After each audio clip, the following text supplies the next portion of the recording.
Sounds good. I'm working in my shop today and I'm working on Dig Dug, which is looking better and better all the time, but I want it to run better. Right now I can fire it up and I can drive it a little bit, but the exhaust is still uncorked and it hasn't been tuned and it stumbles and it dies. I'm gonna clean up this engine. I'm gonna be taking off some of the old ignition pieces and replacing them with new cool MSD stuff. And then I'm gonna work on the exhaust a little bit, and when I get it all back together, I'll tune it up and we'll make this thing a nice clean runner. This is an LS engine. It's actually an LM7 out of an early 2000s Chevy truck. And it's got about 85,000 miles on it, and it's pretty grimy. So as I pull stuff off here and get rid of some of these parts, I'm gonna get in here and clean it up and try to make it look good. I remember when I first popped the hood on one of these early LS engines and I saw that big plastic intake manifold, and I thought, man, that's never gonna work. Yeah, I was wrong. I'm gonna start by taking off the spark plug wires and the coil packs, and that will open it up so it's a little easier to clean in here.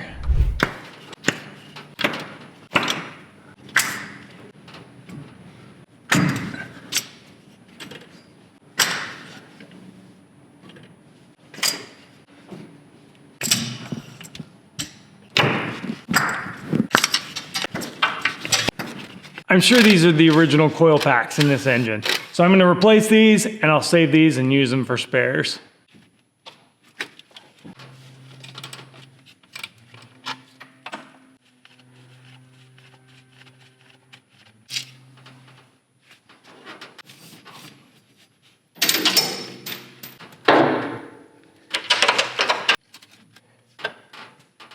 I'm gonna tape off these connectors that I just opened up, but I'm leaving most of the connectors in place because they're sealed, so when I clean this engine, that should keep the water out. Not much of that dirt came off with the air hose. It's all attached with 20 years worth of grime on that engine, so I'm gonna scrub it down now with a little soap and water. I'm not gonna use a pressure washer because I think there's a fine line between shooting the dirt off and shooting the dirt into the engine. I'll just scrub it down the best I can and see what we get.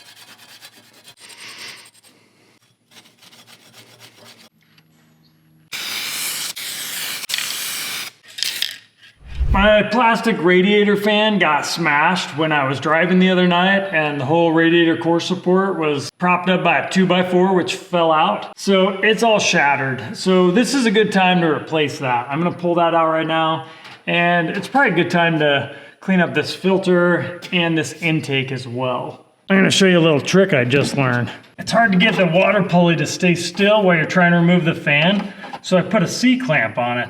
That held it still so I could get on it with the big wrench down here, loosen it up. Now I think it'll come right off. Oh yeah, that's loosening up.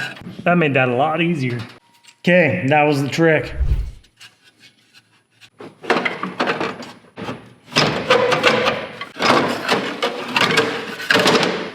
Here's the old fan. It was pretty dried out and brittle. That looks identical. I'll swap these out and we'll get that one put back in there. There we go. I always think it's interesting. These fans usually have an odd number of blades and the spacing is uneven.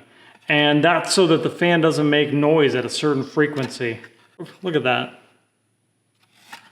Kind of weird.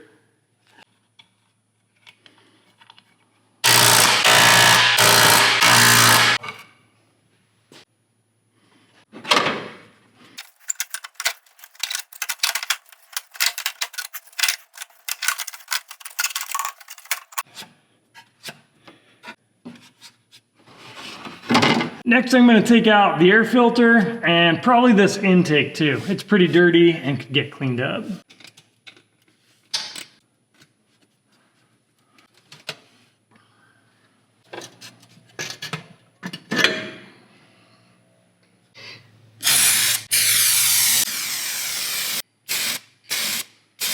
This engine is looking 11% better. I'm gonna start working on these coil packs and see if I can get them swapped out. So these are gonna come apart and these will go in their place. I don't think it matters which set of coils goes on which head. I think they're interchangeable. I just need to get these 8 coils into these brackets. And I might clean up the brackets while I have them apart. All right, I'm gonna take a little break from working on Dig Dug because it's Thanksgiving and I got a bunch of family here. This is my brother Tim and all of his boys. And we're making some long-range shooting benches. I made him one a long time ago, and we're gonna use it as a pattern, and we got a big 3/8 plate of steel here, and we're gonna use that pattern to cut out 3 more of them for all these guys right here. Sweet. They also have a YouTube channel called Mad Hunts. You can check that out too. I left this plate in here overnight, so it's really cold. It's actually got a little bit of frost on it.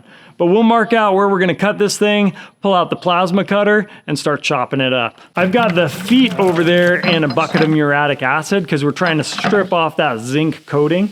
And we'll weld those on here, and then we'll use pipe sticking off for the legs. This is how they work.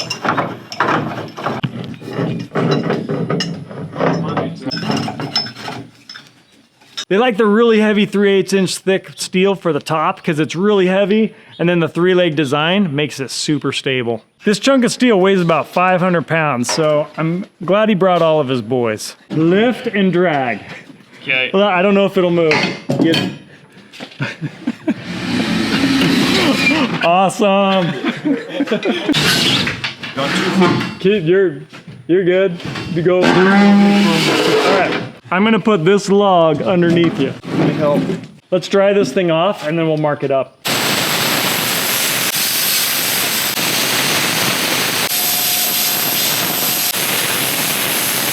you go. There you go. Here are these edges. Man.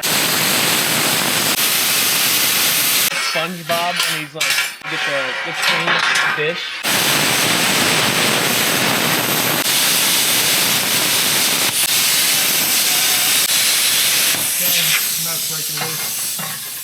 Wiggle, wiggle, wiggle.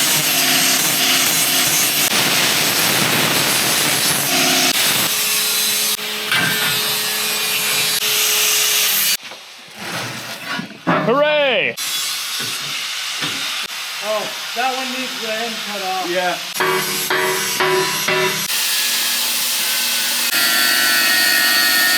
We took those pieces out of the muriatic acid and they're bare steel now. They're already starting to rust.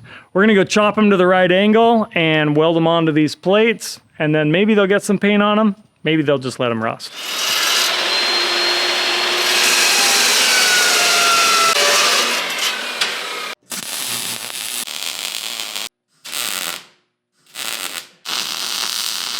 All right, we finished up 3 of these tables, and then we had the one old one, and now they've got one for everybody. We worked until it was turkey time, and we came back out today and finished them up. And so you can take these home with you. Sweet. Sweet. Awesome. Thank you. Thank you for your help. Yep, absolutely. I'm gonna put them to work now, moving a couple things into the axle garden. It's like it collapses now with me on it. Jump in the middle. Everybody's gone home now, and I'm back to work out here. And check this out. This is one of the cleaned up coil packs and the dirty coil pack. You can see how much better they're looking now. I'm gonna clean up that other one and reroute some of the fuel injection wiring in Dig Dug, clean that up too a little bit. Then we'll get this all installed back in the truck.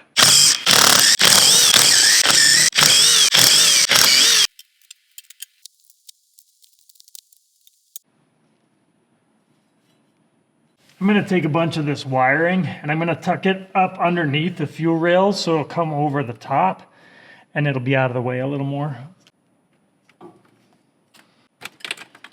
All of the wires tucked in there nice and clean, except for the wire that hooks up to the fuel pressure sender. It needs about another foot of wire, so I'm gonna cut it and splice it in.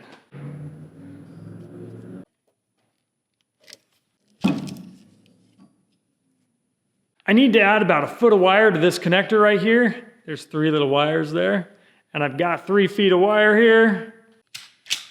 I don't have any of those fancy solder terminals, so I'm just gonna solder each one individually and then heat shrink it. I gotta do this again over in the truck on the other end, but this side it'll be a little easier to do on the bench. I'm just gonna twist each of these together. I'll heat them up with my soldering gun and add just a little bit of solder.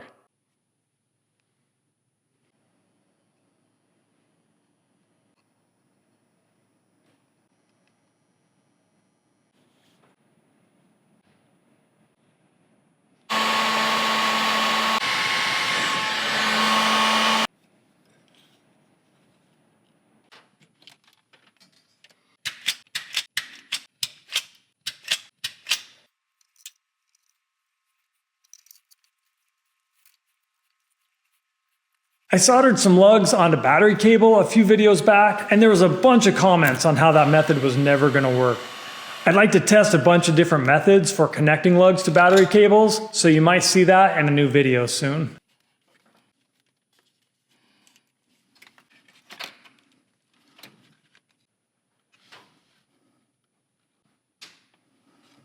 I've got my wiring all tucked up and cleaned away, and next I'm gonna put in this part of my intake that I painted and cleaned up. I also washed the K&N air filter and I re-oiled it, so that's ready to go in too.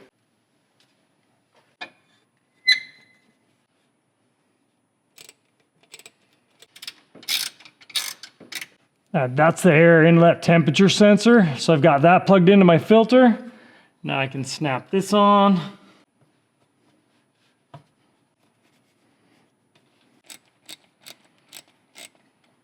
I'm putting together the second bank of coils, and then these are ready to install in the truck.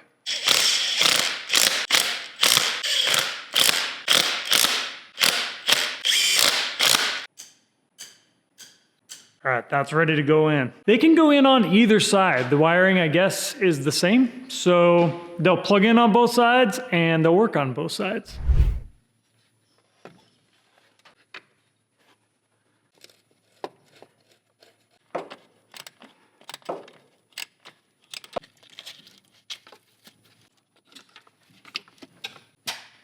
The MSD spark plug wires are going on. They are the very last thing I need to put in here, and then I should be able to fire it up.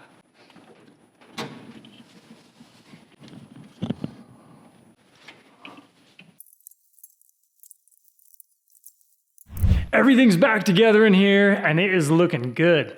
It's time to fire it up, just long enough to see if everything's working. I know it's gonna be loud, I still gotta do the exhaust, but I wanna make sure all the wiring and everything that I put back in there was done right. My ignition switch is still loose, but here we go. Woo! Oh yeah, that's running great. Okay, that's enough. I don't wanna run it too long right now because I don't want the exhaust to heat up. I'm gonna put this up on the lift and get under there and check out what I can do to get some mufflers in this thing.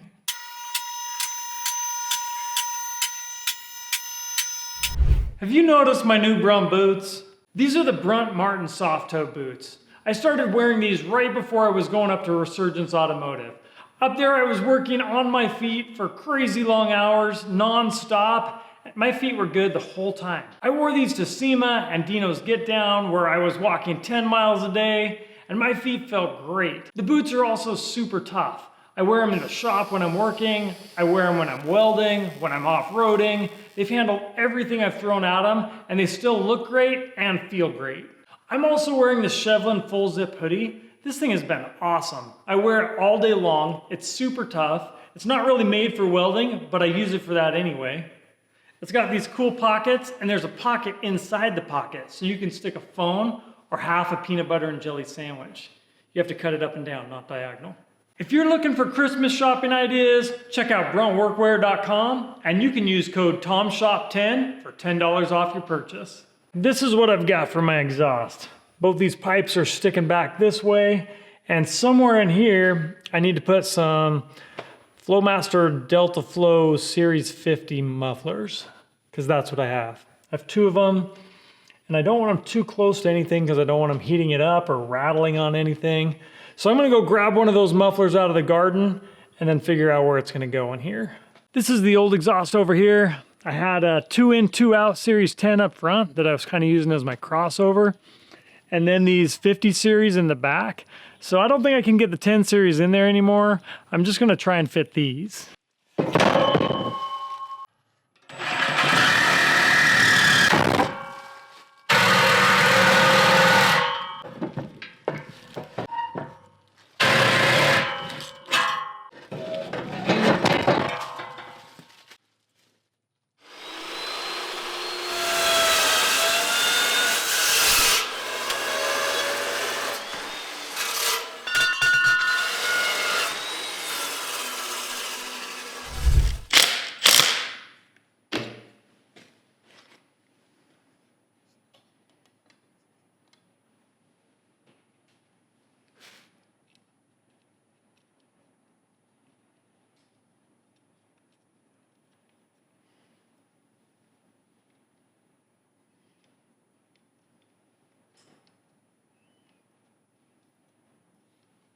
So I've got this piece here that I could use for another inlet, and I've got a big hole saw that's close to the same size. So I'm gonna cut an opening right there and weld that on.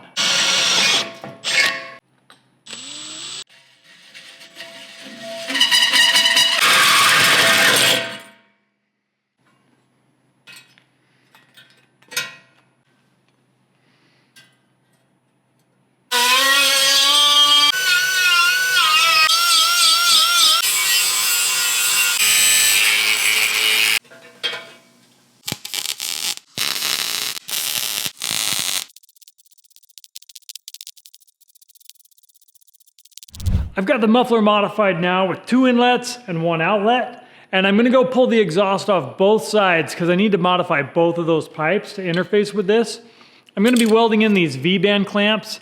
That way if I don't like the way this sounds, it'll be easy to take it out and change things up, try something else in the future. This one I can just cut and put a V-band clamp on right there. This one needs to get modified so it's a little bit further this way, and then I'll put a clamp back in here.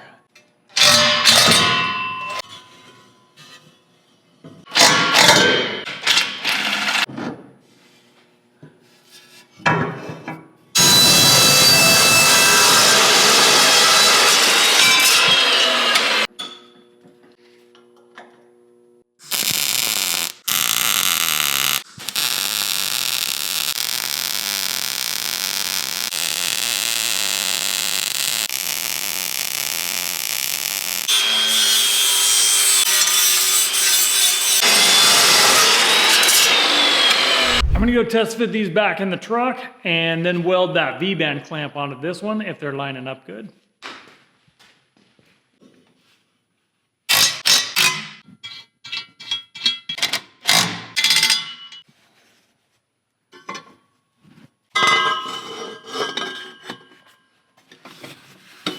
I need to line these two up so I have about a 2-inch gap in between them, and then they should fit perfect on that muffler.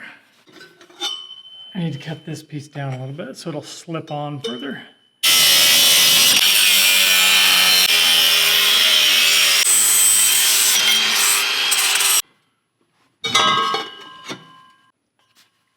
All right, that's looking a lot better. Got plenty of room between the two. Okay, looks like I got 2 inches between them, somewhere right in there.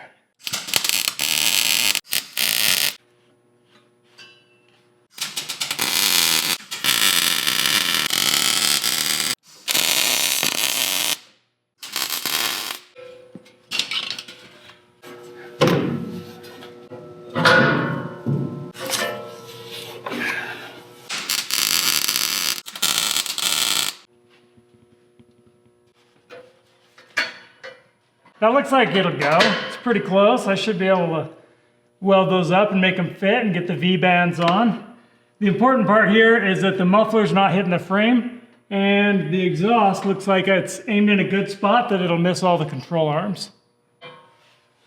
I'm ready to put the muffler in here and get things tacked together, and I need a way to hold it up in there while I do that. So I hooked a ratchet strap over to this control arm, across a drive shaft, over to the lift over there.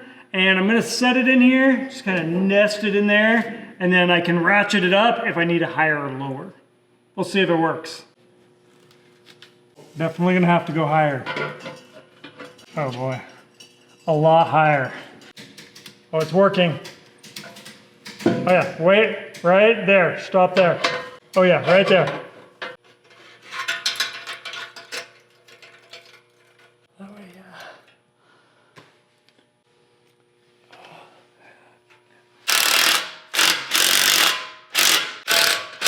The muffler is being held in place right now by the band clamps and this ingenious strapping setup, which I've made here. And I found a really nice exhaust hanger and some bar that fits in it. And I think this is gonna be the end of my muffler for right now because I don't have the 3-inch pipe that I wanna run out to the back. So that'll be something. I've got a hanger on the frame rail up here that this will fit onto. So somehow I just have to figure out how to mount this up here, attach it to the muffler, and then everything should stay in place. I can tack it all up, then I can pull the whole thing apart, weld it all up, and put it back together.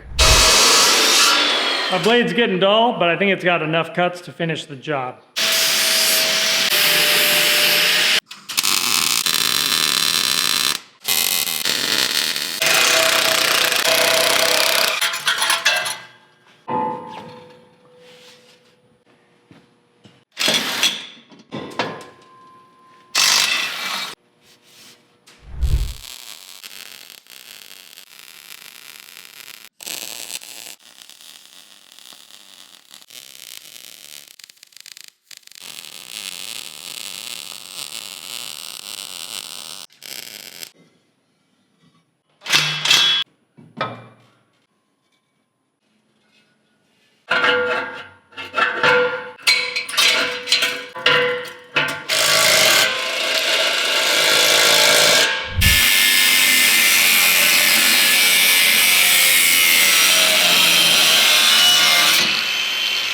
All these parts are welded up now, which means I can put this together for the final time.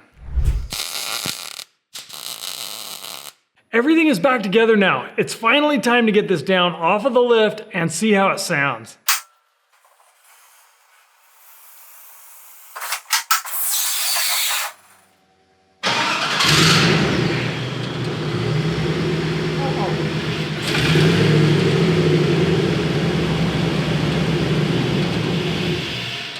That was a really nice, low, rumbly sound. I think the new exhaust is gonna be great. It doesn't wanna stay running right now, so I'm gonna back it up, plug in the computer, and we'll figure out what's going on, do a little bit of tuning. I've got my laptop out with me, and I'm plugged into the fuel injection computer. It's a Holley Terminator X Max, and it was doing this thing where it would start up, and then it would run for 10 or 15 seconds, and then it would die. So I'm gonna turn it on here, kind of watch the gauges, see what's going on. Probably some kind of a fueling issue because the ignition was working. So I'll just watch this and see what's happening, and then we'll see if we can get this dialed in and running good. So this is the base fuel map, and this is the set of gauges that I'll watch while I'm running. Sounds good. All right, it should stall right about now.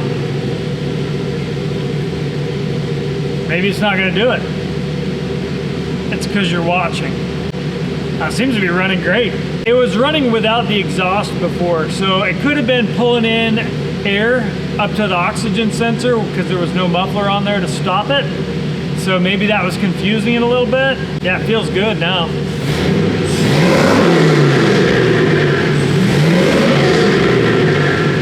I like the sound of that muffler too. This is my RPM right here. My air-fuel ratio. Coolant temperature is about 130, not quite warmed up. I am in closed loop. When they say that the fuel injection computer is self-learning, this is what it looks like. As I give it different amounts of throttle, it tries to settle in on the perfect air-fuel ratio. And so this table is it making adjustments to its main table where that information is stored. As you drive it around, the adjustments will get smaller and smaller as it dials in on the perfect settings. Tons of good information on this screen, and it doesn't seem like I have a problem. Maybe just sticking the muffler back on fixed everything. All right, I think it's time for a little test drive.